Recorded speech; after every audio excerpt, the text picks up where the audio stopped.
Hello again, welcome to Cooking Around channel. Once again, welcome. What do we have today? Another part of the magic diet plan. What is it? Soothing beet soup. And it has buttermilk.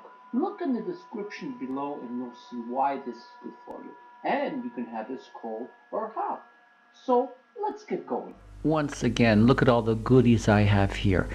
We're going to use beets, but I'm going to use beets that are already shredded from this jar, and kefir, and look at this, dill, fresh dill. This is really good for you. And look at this, these are beet leaves. Now here's the beet, and we're going to be use these leaves. Trust me, they're really nutritious and really good.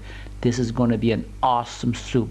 So let me show you exactly how to put this all together in less than 20 minutes. Now grab your blender, and I want you to add now 2 cups or a little bit more of buttermilk. Now try to use low fat buttermilk and pour it in just like this. And now some of the stems from the fresh dill, I want you to take them and I want you to put them inside. Trust me, this is going to make it absolutely awesome. Now here comes the oomph, about 4 cloves of garlic, just like that. And I want you to take the seeds out of 1 cucumber and put that inside. 1 tablespoon or more of apple cider vinegar. Okay, now here comes the beets. Now I'm using the pre-cooked in the jar type. You can make it natural and shred it yourself if you want. And I want you to add 1 cup. You can add a little bit more if you want at this stage. Okay, we don't want this to really be bland, do we? So let's just add a little bit of salt. And here I'm using some kosher salt. Just a little bit, just a sprinkle.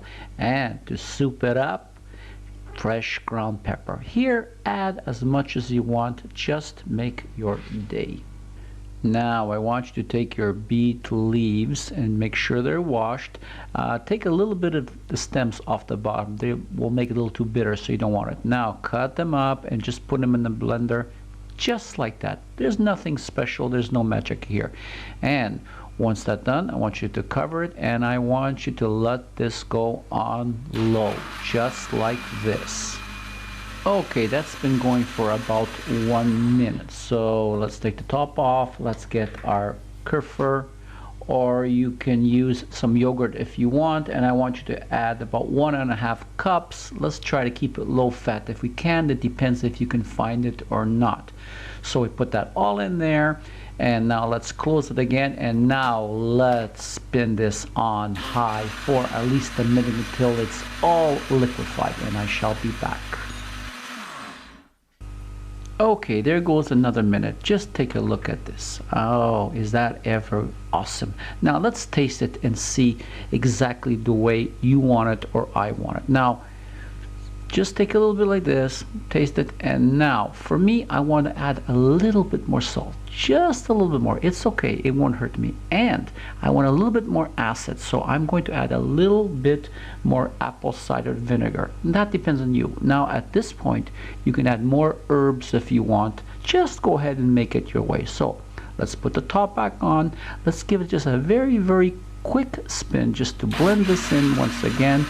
And here we go, and basically this is what we want. Now let's grab a bowl, and I'm using a clear bowl because I want to show off all the colors. And now let's just pour everything inside just like this. Now are we finished? Not yet. Let's add 2 or more tablespoons of fresh chopped chives and 2 tablespoons or more of fresh dill. Now at this point I would recommend use everything fresh. You can use dry if you want, but this way is better. And half a bunch of diced radishes. Does that ever not look good? So now here comes a chopped cucumber that has been peeled, and we add that to our mixture. And now what we do, let's just get this incorporated and stirred just like this. Does that not look great? So as easy as this recipe is, this is basically it. So now it has to go into the refrigerator for about an hour to 2 hours before serving it. So let's cover it, and I shall be back with the taste test. See you soon. And here it is. Don't forget to leave a little bit of dill in the relishes just to put on top, just to decorate. Now take a look at that. This is absolutely refreshing and cooling on a hot summer's day. This is also perfect for a barbecue. You're outside, it's hot, and this soup, you just appear with this and just watch everybody gobble it down, and it's really good for you. So all I can say now is thank you very much for allowing me to show this recipe. I hope you and your family enjoy it, and please keep those comments coming. And now it's goodbye from Tony and Cooking Around, and I hope to see you again on my next cooking recipe.